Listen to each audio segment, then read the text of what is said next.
Bandiraɓe, on calminama, on jurama, on jettama. Ɗo ko mayel, ɗo woni to worɓe ɓe leliɗo onon koye mon on ji le Sahel occidental, en reconnaissance du sacrifice de ces 9000 dignes fils tombés sur le champ de l'honneur à la bataille des Mayel le 30 décembre 1890. oɗon koye on ji no woni to suddiɓe leydi ɓe cuddaki gacce ɓe to ɓe leliɗo, worɓe fulɓe sinoɓe darinoɓe mbi tubakoɓe marata ɗumen, julɓe rewnoɓe Cheikh Oumar ina pella jiyaji, ko ɗo woni to ɓe mbara ɓe ɓeni ɗo. onon koye mon on ji 9000 woni ujunaji 9 neɗɗo wara ñalawma goto. nde ɓe mbara ɗo woni genale maɓɓe.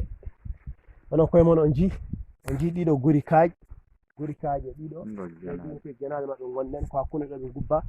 kiiɗo murtoki jiiton hakkude ki, kiiɗo woni hakkude genale maɓɓe pel. to ɓe mbara ɗo woni to worɓe fulɓe leli, yo Allah yurmoɓe, yaafoɓe, yo Allah harnuɓe aljanna. so on ƴeewi ɗeɗal leɗɗe gonɗe ɗaɗe, ko ɗeɗal leɗɗe goni wendu mayil. so on nana wendu mayil ko ɗeɗal leɗɗe. onon koye mon on ji ceene, ko ceene ɗen goni ɗo. ɗo Mauritanie waɗɗani ɗo, Mauritanie nayi. so ɗum ɗo fof koye Mauritanie jeeya, ɗo koye Mali jeeya. onon koye mon ji kerol noon ko kamɓe tan mbawi andude ko woni kerol. ɗeɗo ɗum ɗo ɗeɗo nder ladde fof ko Mali e Mauritanie ndendi ɗum. ɗo noon ko ɗo woni mayel, ɗo wonto worɓe ɓe leliɗo. ɗum ko yimɓe ɓe kalata dukkata. sa ƴiwi nder tarikaji Mali eɓe binda en, ɓe kalana yimɓe Soundiata Keita en, ono Ba Demba en, onono yimɓe woɓɓe hewɓe ɓe kala ɗumen, mais a nanata ɓe kala ono worɓe fulɓe waraɓe ɓe darinoɓe sinoɓe ma diine o daro, ɓe kalata ɓen. awo nani ko ɗo ɓe tumi, ɗo ɓe leli. onon koye mon on ji ƴeewi ndeɗo hayre winda hen ko Mouhammadou.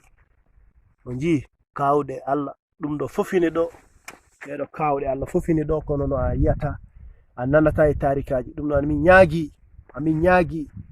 ñaagui génération aroɓe ɓe janguɓe ɓe yoɓe bindu tarik mayi, ɗo gonɗen hande ko lundi le 16 décembre 2019. bataille wanno ko 30 décembre 1890 ko nden har nde wanno. bientôt le 30 ara woni ko bataille o wanno ko hare nde wanno ko. ɗum ɗon hande ko altine, donc min ɗo mbiɗa wonde miñiraɓam ono Mamoudou Samba Kadji Ba, Ibrahima Amadou Ba, minen gondi ɗo. joni noon min ko Diallo Amadou Mamoudou noddirteɗo Siley. ko min garno ɗo jillu pour wiccitde yidde kadi ono affaire o. ɗum noon emin mbiya leliɓe ɗo ɓe yo Allah yurmoɓe, yaafoɓe, yo Allah harnuɓe aljanna, yo juuɗe moƴƴe jabboɓe, yo toon ɓuranɓe ga. pullo fof ina foti duwanadeɓe, par ce que ɓeɗo ko fuutankoɓe ummiɓe Fuuta, ɓe gummi ko Fuuta, dondi pittali mumen e jawdi mumen, dokki Allah, ngari ina pella jiyaji. Allah waɗi noon ɓe ketti en. ɗum noon enen mbiya yo ɓe ɓuuɓe, yo leydi ndi ɓuuɓɓe. Wassalam, merci.